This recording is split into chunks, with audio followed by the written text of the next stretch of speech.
સાતમ આઠમ તો અમારી હતી.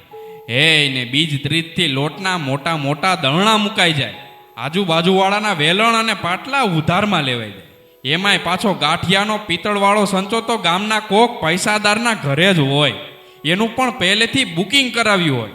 નાના નાના ટાબરિયાનું કામ તો બસ એની માં કે બેન કે ભાભી જે વણી વણીને આપે એ ખાટલા પર સાડી પાથરી એના પર દોડતા દોડતા સૂકવવા જવાનું.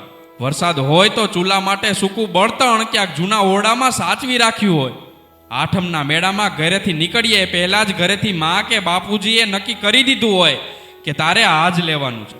ગમે એટલો વરસાદ હોય તો પણ બરફનો ગોલો કે આઈસ્ક્રીમ તો ખાવાની જ. લાકડાનો ખટારો મળે ને એટલે તો જાણે સૂઈ મળી ગયું. અને એ વેમ તો આજય ગયો નથી કે મેળામાં મોડા મોડા જઈશું તો બધું સસ્તું મળશે.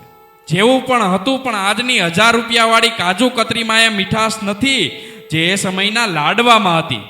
આજના મેથીના કે ચાટ મસાલાવાળા ખાખરામાં એ મજા નથી જે એ સમયની ખારી કે મીઠી પૂરીમાં હતી. આજના મોટા મોટા અને અવનવા ચકડોળમાં એ મજા નથી જે એ સમયના નાના એવા ચકડોળમાં હતી. આજકાલના ટાબરિયા શું જાણે સાહેબ, ત્યારે પૈસા ન હતા પણ મજા ખૂબ હતી. આજે પૈસા ખૂબ છે પણ મજા નથી.